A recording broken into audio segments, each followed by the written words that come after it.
Welcome to the Motormouth YouTube channel. I'm Zach. I'm Andrea. And this is a comparison between the all-new 2026 Toyota RAV4 and what else? And the Subaru Forester, also the 2026 model with a hybrid. The all-new RAV4 is offered in two electrified powertrain options, a hybrid and a plug-in hybrid. Gone is the gas option for 2026. The hybrid has a 2.5-liter four-cylinder matched to an eCVT. It has the fifth-generation hybrid system and gets a combined 236 horsepower. In Canada, standard all-wheel drive. In the US, front-wheel drive and all-wheel drive options are available. The RAV4 plug-in hybrid is a 2.5-liter four-cylinder matched to an eCVT. It gets a combined 324 horsepower. It uses the sixth-generation PHEV system with two electric motors, and it has a 22.7 kilowatt-hour battery. It gets 84 kilometers, 52 miles of range. The GR Sport a little less at 77 kilometers, 48 miles, and the Woodland 79 kilometers, 49 miles of EV range, standard all-wheel drive. There are two Forester powertrain options. The gas model is a 2.5-liter four-cylinder and a CVT, 180 horsepower, 178 pound-feet of torque and standard all-wheel drive. The hybrid is a 2.5-liter four-cylinder and what they call an e-boxer hybrid. It's matched to a Lineartronic CVT and gets 194 horsepower, 199 pound-feet of torque, standard symmetrical full-time all-wheel drive. Both the RAV4 and the Forester offer a comfortable drive. You still get the gas model with the Forester, where with the RAV4, it's only hybrid and plug-in hybrid for 2026. I like both. I was super impressed with the Forester hybrid, obviously RAV4 hybrid as well. Both are fairly quiet for insulation of the cabin. So the big news is, Subaru's kind of like the newest player in this class with a hybrid. They're late to the game, and they do use some Toyota components in their system. The big mechanical difference is with Toyota, we'll use all-wheel drive because, the Forester's only all-wheel drive. They have the gas engine and electric motor powering the front wheels at the RAV4, and to power the rear wheels, they have a separate little electric motor. They call it all-wheel drive, electric all-wheel drive, an electric motor. Subaru's different. Yeah. They still have a drive shaft that connects the electric motor at the front and the gasoline engine mechanically to the rear wheels. That's how they get their symmetrical all-wheel drive. It is a difference, and it does affect fuel economy. Yeah, you'll notice when we get into all of the stats of fuel economy, there's quite a difference between the two.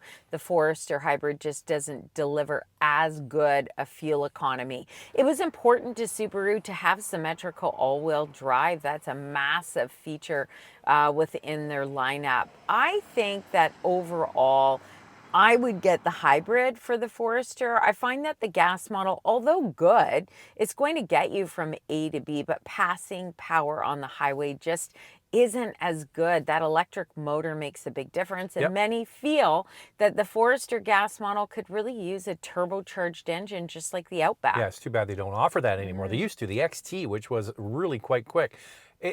Even though it's brand new for Forester, right? It's not even catching up in terms of power to the last RAV4, which had 219 horsepower. Now they've gone up even more with the RAV4 to add more power. The one thing we both noticed driving it was that tip-in throttle response when you want to pass a truck on the highway, for example, or merging on the highway was better with the new RAV4. So just on paper, RAV4 has more power. Subaru has that mechanical all-wheel drive. Plus, you get that plug-in hybrid option as well for the RAV4 with even more power and fabulous range now. I would have to lean into the RAV4, although I think, for a first kick at the can for Subaru with the Forester, that hybrid is really good. The RAV4 gets a new look with different designs: Core, Rugged, and Sport. Core is your more elegant RAV4 with a color-matched grille. Rugged, your more adventurous, outdoor-looking RAV4 with integrated Rigid Industries LED lighting. and it's half an inch higher because of the all-terrain tires. Sport models have the sportier design elements, and the new RAV4 GR Sport takes inspiration from motorsports and prioritizes handling with a GR-tuned suspension. It also sits lower to the ground. The RAV4 comes standard with LED headlamps, LED tail lamps, 17-inch wheels, available 18 and 20-inch wheels, and a temporary spare tire for both the hybrid and plug-in hybrid. The RAV4 has 8.1 inches of ground clearance, the Woodland model a little more at 8.5 inches, and the GR Sport a little less at 7.5 inches. Now, the Forester was just redesigned for 2025. It has rugged looks, of course. It has that wonderful, what they call greenhouse effect, with large doors and windows, making it easy to see through and also get in and out of the vehicle. It has a new grille, some say it looks like a Ford, that merges the LED headlamps, and there are several functional aerodynamic improvements, enhancing this SUV's performance and stability. The Forester has 8.7 inches of ground clearance and comes standard with LED steering responsive headlamps, LED tail lamps, raised roof rails, 17-inch wheels, available 18 and 19. There are different design elements depending on the trim you choose. The Sport model gets bronze accents and bronze wheels. Wilderness models have wilderness-specific badging, copper accents, greater ground clearance, and off-road tuned suspension with all-terrain Yokohama Geolander tires. The gas model has a temporary spare tire, and the hybrid a tire repair kit because the battery is stored in the cargo area, which is another difference from the RAV4. The battery for the RAV4 is stored underneath the rear seat, so you give up no cargo space. And Toyota's offering a temporary spare tire on the hybrid and plug-in hybrid. I think that that's terrific. Toyota does a really good job. I like the new look of the Forester. I like the boxy design. I know some people prefer the look of the previous model Forester. They're seeing a bit of a Ford vibe with this new one, and the RAV4 looks quite modern now. Yeah, also some people say the Forester looks like a Ford/Honda CR-V. Anyway, it's still a Subaru. If you get that wilderness, that there's no doubting that it's a Subaru. Yes. But with RAV4, they took what they had because the wheelbase is the same as the previous model. The overall dimensions are roughly the same as the last RAV4. They just made it more chiseled and square, and I think it looks pretty good. I like the script on the back. I think that the rear looks quite nice. Overall, Toyota did a nice job with the exterior design. What would you choose? Some people think that the Forester looks quite beautiful. Subaru models, you know, to each their own. Like Andrea married me, Oh, so look gosh. is in the eye of the beholder. The new RAV4 interior prioritizes functionality and practicality with user-friendly technology, standard wireless Apple CarPlay and Android Auto, a 12.3-inch digital driver display, and a 10.5-inch touchscreen. There is an available 12.9-inch touchscreen. It is the newest version of the Toyota multimedia system with improved voice assistant and quicker response times, as well as new software called Arene. The RAV4 is comfortable and offers good visibility, comes standard with cloth upholstery, available soft text. On certain models, Toyota has added a new shift-by-wire system with a minimalist toggle switch. Other models still have the traditional shifter. The Woodland trim has an outdoor-inspired cabin with patterned trim pieces and orange accents. The Sport SE and XSE models have a micro suede and soft text upholstery combo with blue accents, and the GR Sport model adds GR badging, paddle shifters, and aluminum sport pedals and a micro suede combo. The Forester comes standard with cloth upholstery, available premium cloth, leather and ultra suede and leather combo, and all-weather soft touch materials on the Sport model. The larger 11.6-inch touchscreen is available with wireless Apple CarPlay and Android Auto. And a first for Forester is a hands-free power liftgate with kick sensor. In the United States, there are a variety of hybrid models to choose from, but in Canada, there's only one trim, and it's the top fully loaded with leather upholstery, ultra suede inserts, and geometric soft touch materials. The Forester keeps up well with the RAV4 for available features, including a 12.3-inch digital driver display for the hybrid models, a 360 camera, ventilated front seats, a panoramic sunroof, and a Harman Kardon sound system. The RAV4 has an available JBL sound system. One thing I love about the Forester is that greenhouse effect and the visibility, larger doors, getting people in and out of the vehicle is just so easy. The problem is that the hybrid only has one trim in Canada. In the US, it's better. There are more trims available. So you can get into a hybrid at a more affordable price point.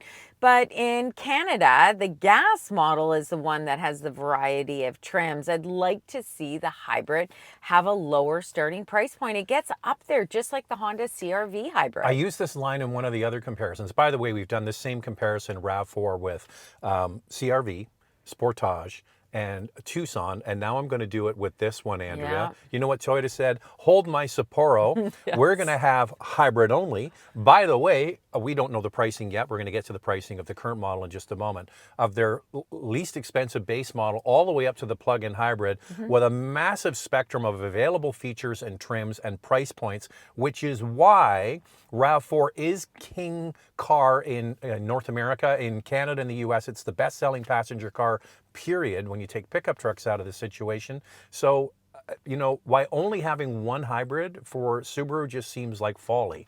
As for the interior, it's very comfortable for both models. I find the seats to be quite comfortable. There's enough thigh support offered on the seats. I think on long trips, you'll find that both are a good option.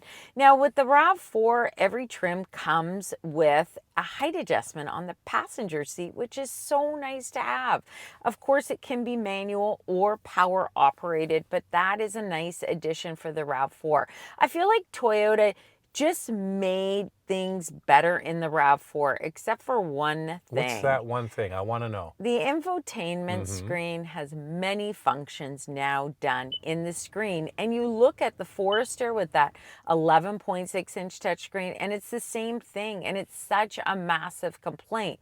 When we look at the new Outback coming, guess what? Subaru has changed that. Yeah, so you got to remember the vehicles that are being introduced for 2026, the decisions made by the car company were many years ago. And, you know, several years ago, head units, the big push was to put everything into the screen. And now we're seeing a pivot to putting more buttons back in. So just in time for 2026, Toyota introduces a new head unit and pretty much everything's in the screen. There are a couple of features available like temperature up and down, volume knob, and front and rear defrost are hotkeys at the bottom. Yeah. But it's the same with Subaru. They have temperature up and down, volume outside of the screen. But the one thing about Subaru with their screen compared to Toyota is it's slow and laggy. Then what's the name of the new Toyota software system? Irene. Irene. Come on, Irene. Is definitely snappier. And the graphics are really good. Like I find with the Forester, with the backup camera, as well as the 360 camera, that the graphics aren't so great. And when it rains, it's more difficult to see. Look, Subaru is going to be adding, I am 100% positive, that same infotainment system that's going to be in the Outback into all of their models. But when? This is it. There's going to be a wait time. And when you take a look at the RAV4, everything is updated with all of those extra features. So overall, Toyota did a great job with that interior, although it definitely borders on practicality with materials used and more of a truck-like vibe than something like the Korean cousins. The Forester has almost an extra 2.5 inches of front row legroom and over an inch and a half more second row legroom compared to the new RAV4. The Toyota does have more cargo space behind the second row and overall cargo space compared to the Forester. So the RAV4 will go on sale in the new year, and that's when they're going to introduce the 2026 pricing. All we can go off is the current 25 pricing. We put all of the numbers on the screen for Canada and the US, hybrid and plug-in hybrid. Pause and have a look, and guess what the new numbers will be. So here's the pricing for the Subaru Forester in Canada. It includes freight, PDI, and fees. We have gas and hybrid for Canada and the US. So make sure to pause and read the one that you're interested in. Well, here are the all-important fuel economy numbers for the RAV4. We've chosen fuel economy for the most popular model, which is the XLE all-wheel drive. Here are the numbers on the screen. For the plug-in hybrid, here are the fuel economy numbers, both when the battery is charged and when the battery is depleted.